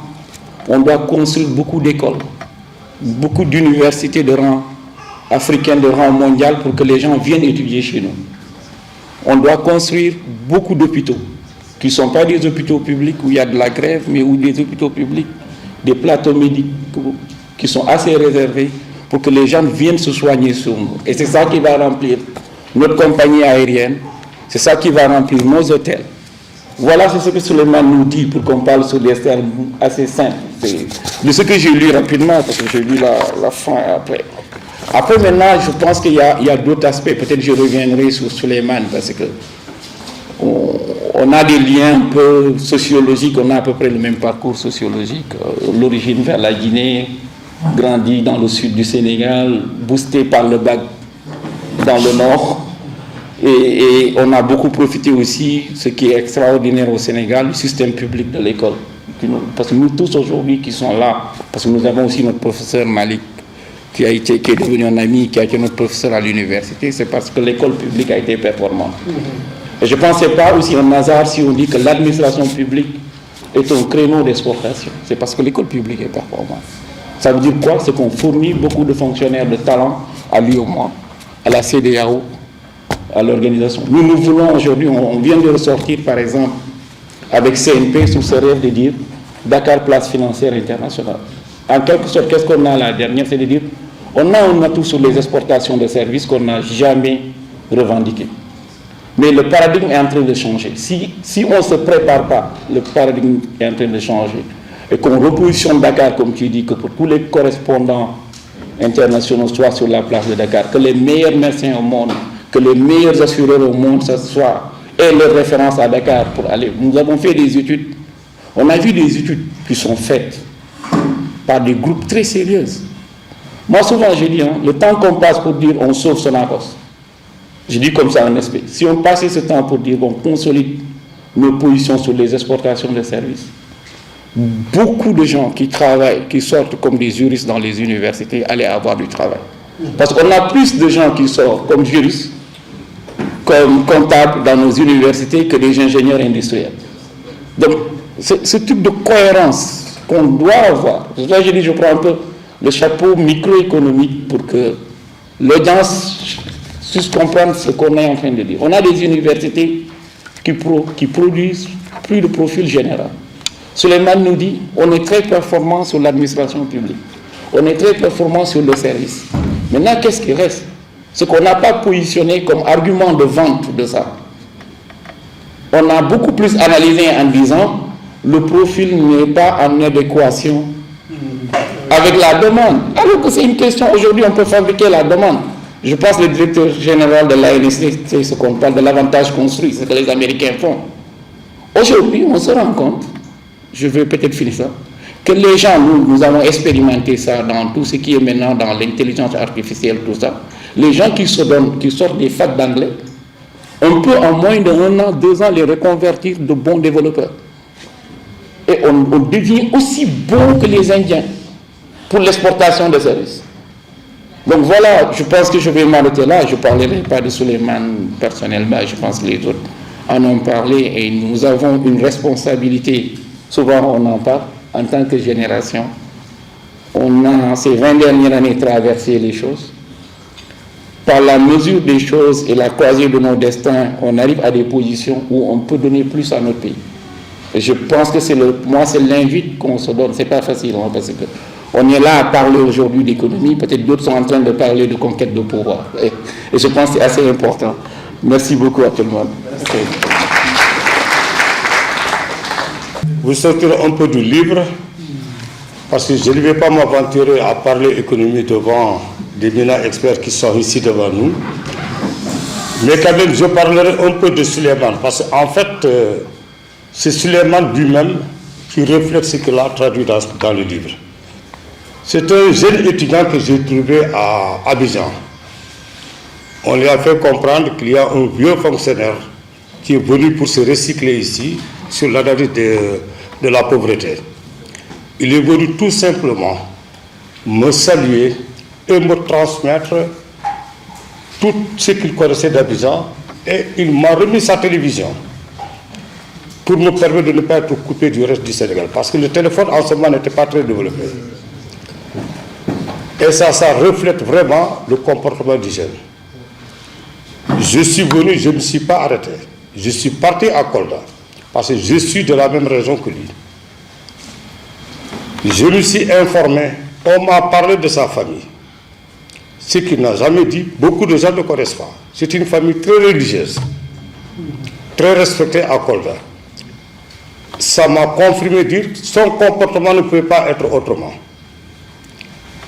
C'est ça qui reflète son comportement. Il nous a trouvés à la DPS. Immédiatement, il a gravité des échelons pour occuper des responsabilités.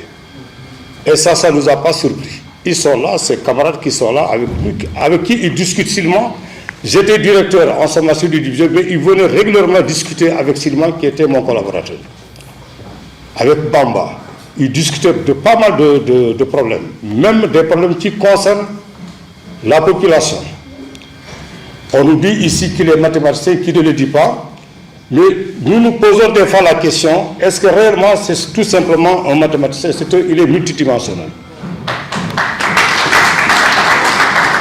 Et ça s'est traduit quand il est revenu. Finalement, il a été mon directeur de cabinet. Il fallait prendre une réforme pour organiser le ministère du Plan. On était parti à Sali, Diahabi était là avec nous. Immédiatement, il a compris. Moi, je venais avec mes idées en tant que directeur du développement du capital humain. C'était la direction du développement, de la population et de la planification du développement humain. Immédiatement, il a compris où est-ce qu'il fallait nous arranger. Nous devons intervenir pour la planification et nous devons intervenir aussi sur la perspective, parce qu'il a compris que des questions de population sont dotées d'inertie démographique et il fallait quand même à long terme une réflexion à long terme. Il est venu me le dire. Nous avons parlé des questions du développement humain. J'ai dit, mais tiens, j'ai affaire à un économiste ou qui? Donc c'est pour dire encore ce qui se traduit dans le livre que j'ai facilement lu, n'étant pas un économiste, parce que le livre a été écrit pour faire la compréhension.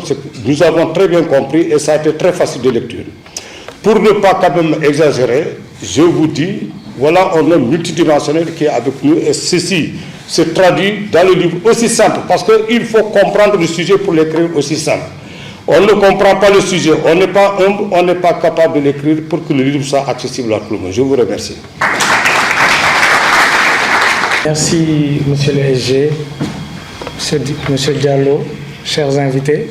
Je vais suivre un peu les pas du doyen, parce qu'aujourd'hui, si le temps de parole était proportionnel à l'expérience, je pense que je ne devrais même pas me lever de ma chaise. Et aujourd'hui, étant donné le parterre de personnalités et de profils qu'il y a aujourd'hui dans cette salle, raison pour laquelle je voulais juste donner 3 ou 4 anecdotes qui un peu corroborent ce qui a été dit sur l'homme, M. Souleymane Diallo, avec qui un peu je partage mon quotidien. Nos bureaux sont adjacents et donc on a très souvent l'occasion de discuter de façon informelle devant son bureau, à côté de celui de son assistante, avec les autres collègues conseillers techniques, avec le DG Bamba Diop aussi, que je salue au passage. On a très souvent des discussions assez techniques, assez franches, et vraiment dans un cadre purement informel. Et justement, dans ce cadre-là, je voulais juste vous raconter 2 ou 3 anecdotes, si vous le permettez, très rapidement. Juste d'abord, à tout seigneur, tout honneur, remercier la maison d'édition L'Harmattan qui nous abrite aujourd'hui. Je me rappelle qu'étant jeune, dès l'âge de 8 ans, c'était un de mes hobbies favoris, la lecture. Je me rappelle qu'à 8 ans, j'avais déjà une carte de la bibliothèque de Derklé. Je ne sais pas si elle existe encore, la bibliothèque dans laquelle ma maman m'avait inscrite à l'époque. Et donc, voilà.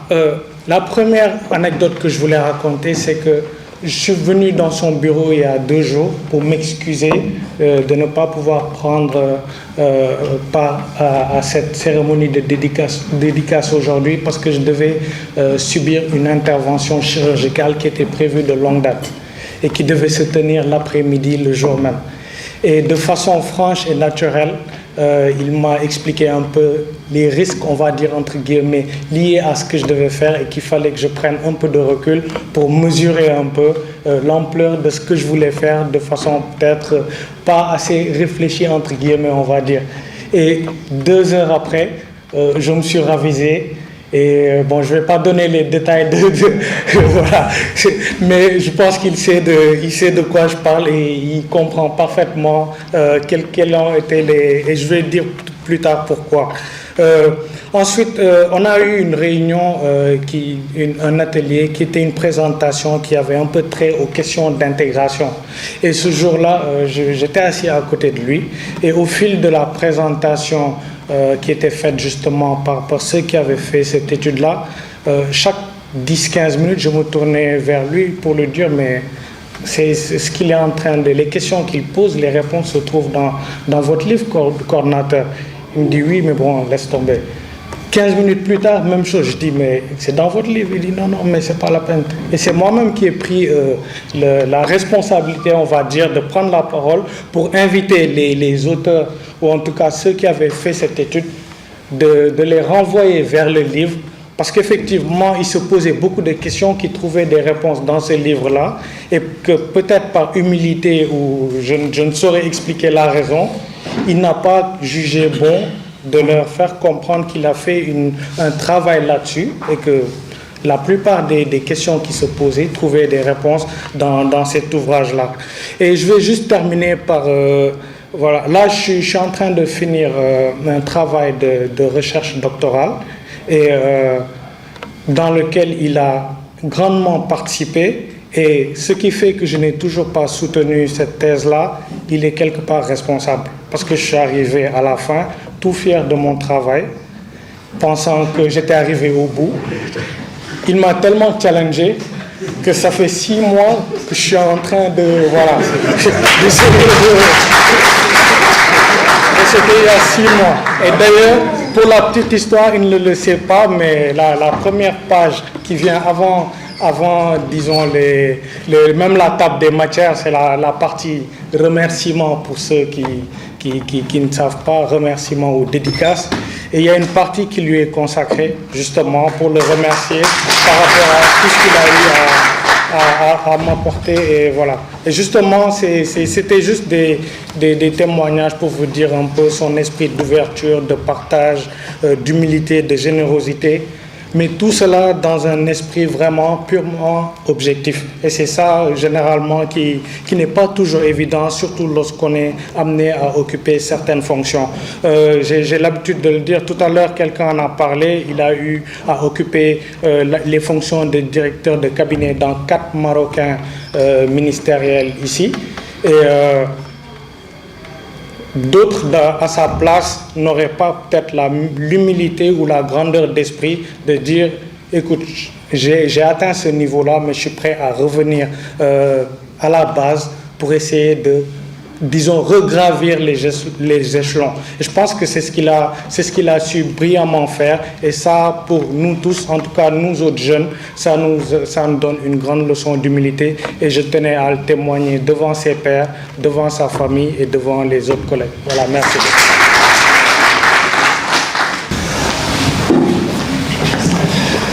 Bonjour tout le monde. Je voudrais d'abord saluer notre secrétaire général, professeur Alénar, saluer mon directeur, M. Djibril Dione, saluer également mon professeur qui m'a enseigné, professeur Malik Sané, saluer également tous les invités. Je prends la parole en ma qualité aujourd'hui de conseiller municipal de Kolda, parlant au nom du maire de Kolda, M. Elhadj Mamboy Diao,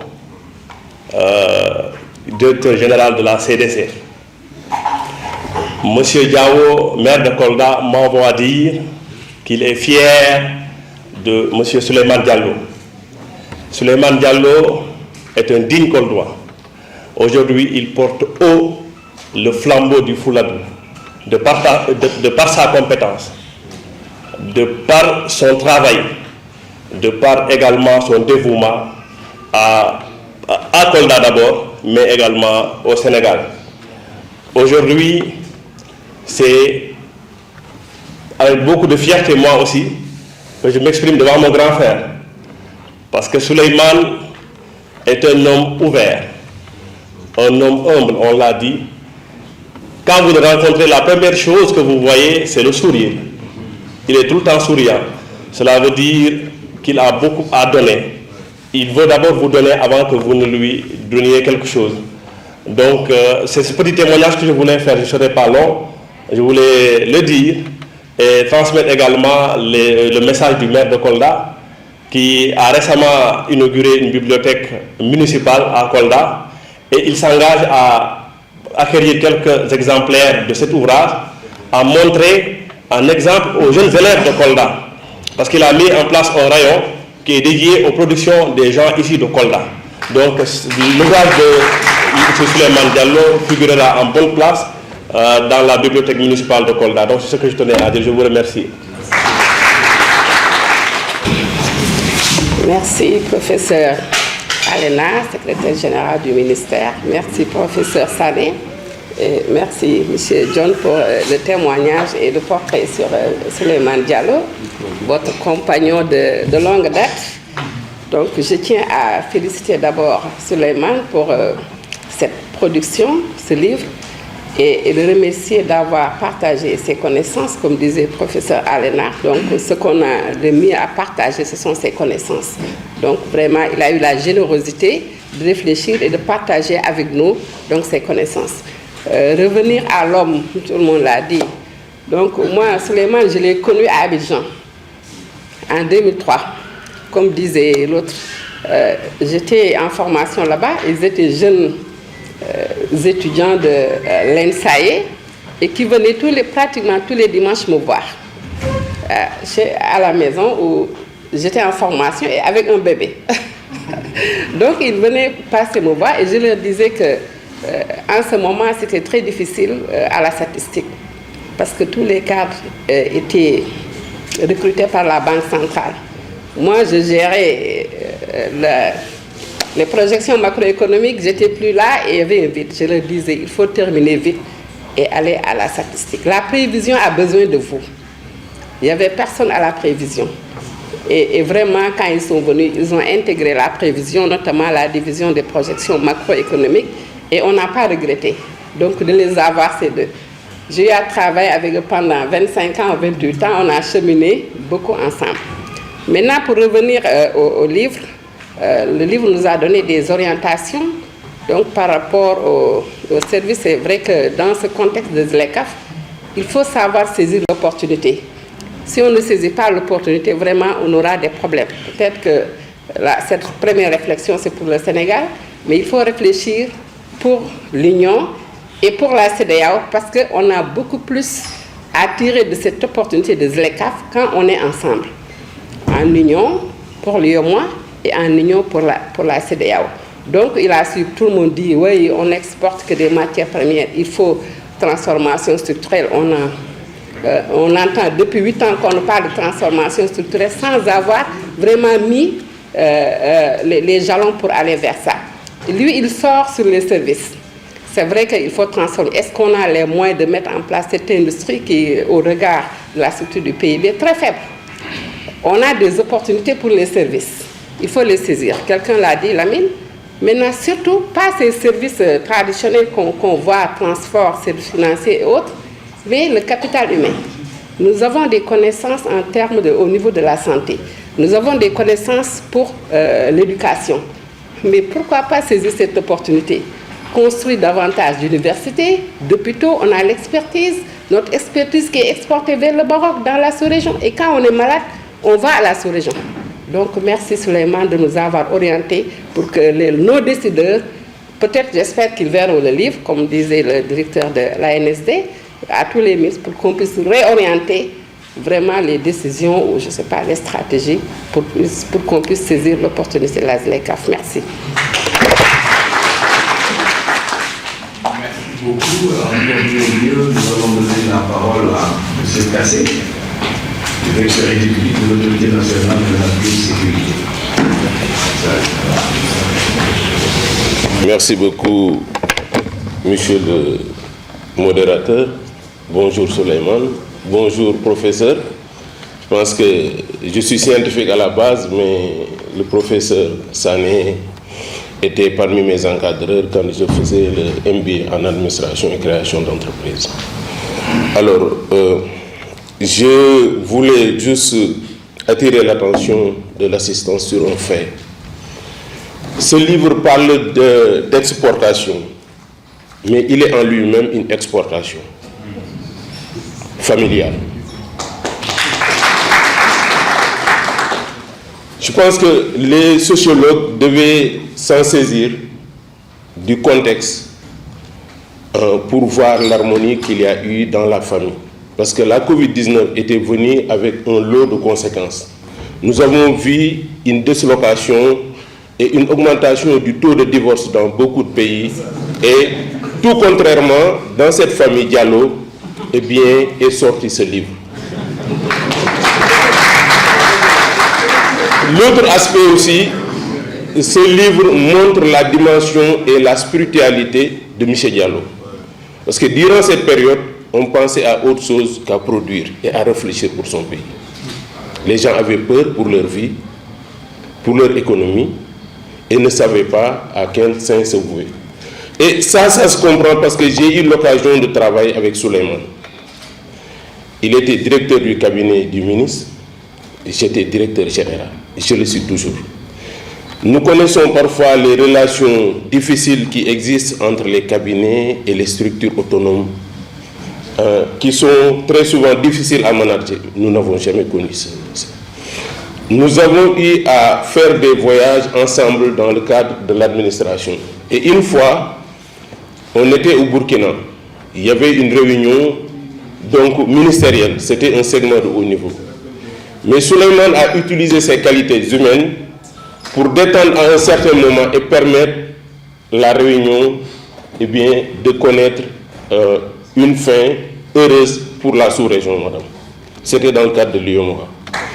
Donc voilà les quelques témoignages que je voulais faire. Donc M. Diallo, merci beaucoup. Merci encore professeur. Merci M. le directeur. Formulé à l'endroit de l'auteur qui sont à son actif et qui reflètent bien ses qualités humaines, mais également ses qualités scientifiques. On est revenu un peu sur la structure du livre qui a été proposé, sur le profil des exportations du Sénégal, sur les atouts du Sénégal concernant les exportations, sur la question liée à la compétitivité et aux dotations initiales également que le Sénégal a du point de vue également de ses exportations, sur la géographie des exportations également en termes de produits, mais également en termes de destination, mais également sur des questions qui méritent une réflexion approfondie, à savoir la question de la spécialisation. Faut-il continuer à exporter des produits en l'état, des produits primaires? Faut-il regarder d'autres créneaux en termes de services? D'où la question de la résorption ou de la résolution de l'hypothèque de la spécialisation primaire qui consiste à ne produire et exporter que les produits de base, mais également à résoudre la question fondamentale d'une croissance des exportations créatrices de richesse. Parce qu'il y a la croissance appauvrissante aussi. Parce que quand on produit beaucoup plus en volume et que les prix au niveau international ont tendance à régresser, on a de la croissance, mais une croissance appauvrissante. Et ces questions méritent également d'être posées sur la table. Et d'autres questions également plus approfondies, c'est l'écosystème à mettre en place. Comment mettre en place des entrepreneurs motivés? Comment mettre en place des salariés bien formés, ayant les compétences nécessaires pour pouvoir intervenir sur toute la chaîne de valeur, comment instaurer un climat des affaires, un système financier qui accompagne en tout cas l'ensemble de ces entrepreneurs destinés à l'export, mais aussi comment l'État devrait pouvoir veiller, intervenir et mettre en place un environnement adéquat pour accompagner tout cet écosystème-là en vue de créer de la richesse. D'où l'intérêt de réfléchir sur tout cet écosystème-là qui n'a que pour objectif de faire du Sénégal un véritable champion à l'export. Et pour cela, la réflexion est très bien posée par M. Diallo et tout un chacun présent dans cet atelier aujourd'hui ou dans cette conférence de dédicace pourrait également saisir cela pour lui permettre également de susciter le débat au plus haut niveau. Parce que nous sommes dans diverses stratégies. Il y a la stratégie de développement du secteur privé qui est là, la stratégie d'import-substitution, la stratégie d'industrialisation, et toutes ces stratégies n'ont pour but que de créer des entreprises performantes dirigées vers l'export. Certains pays l'ont fait, la Chine, l'Inde et tous, ils l'ont fait. Pendant 30 ans, ils se sont préparés pour avoir de véritables champions tournés à l'export.